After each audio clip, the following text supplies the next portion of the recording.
just amazing out here, these first responders with no hesitation to help the people in need and the victims here at the scene. And we just spoke to the fire marshal, who says that there were in fact 2 confirmed victims who had been transported to the hospital, suffered severe burns. And we're going to bring you the latest on the information as it comes in and once we talk to the PIO of the police department. Mike. City officials say there are plans to build a hotel right here in this area, but as you can see, cleanup still has a long way to go.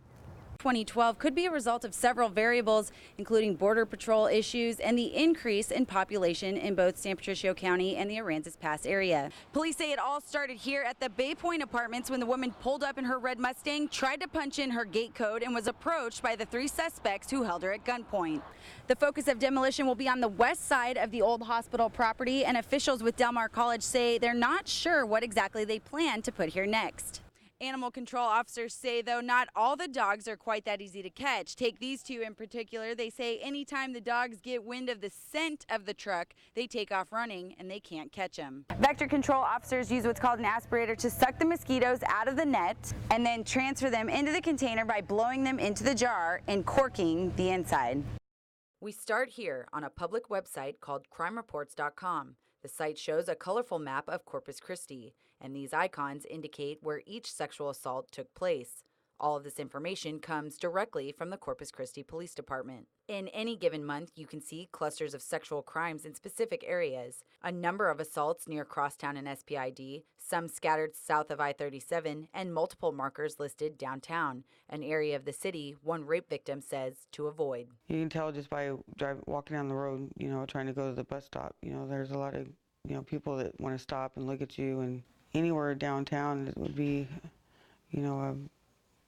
a place to be aware of. Aware and mindful of the number of victims here in the Coastal Bend. This victim didn't want to be on camera, but says she felt compelled to warn others of the sexual crimes in the community, and the high number of rapes included. Like you have a sign on your forehead that, like it's okay to abuse me. She says she was raped and sexually abused more than once while living in the downtown area. And it's one of those things that keeps you awake at night. It's hard to sleep because you're always replaying that over in your mind. That haunting memory is burned in her mind, a real-life nightmare of being violently raped by a friend who took advantage of her during a moment of weakness. I thought I trusted them, and pretty much when I went to sleep, they assaulted me. There really wasn't much I could do about it. I was kind of helpless. Lieutenant Kelly Isaacs is the supervisor of the CCPD Sexual Assault Division. She says sexual crimes between 2 people that know each other are the most common. The perpetrator is going to be acquaintances or neighbors or co-workers, that sort of thing. Detectives say most of the sexual assault cases that get reported are by individuals that end up going out together, then drugs or alcohol become a factor, and officers say with one or both of those people using substances, things happen that shouldn't. We monitored crimereports.com and saw a trend over the last 4 months. The same areas were showing clusters of sexual assaults occurring over and over again in the downtown area, west of downtown, and south from there. Those are areas where women need to be more aware of their surroundings. Last year, CCPD tallied 184 reported rape victims and nearly 400 more sexual assaults. Keep in mind, those are just the incidents that are reported. The victim who shared her story with 6 News says it's important for all victims to come forward. I don't think you should ever be ashamed to or scared to go report something. If you don't report it, then it's going to happen to somebody else. She wants everyone to have a fighting chance and says to be conscious of your surroundings and keep your head up. Don't become part of the sexual crime statistics in Corpus Christi. Rachel Cole, KRIS 6 News. Imagine boarding a bus blind, not knowing which direction you're going, yet still planning to be at your place of interest without much help.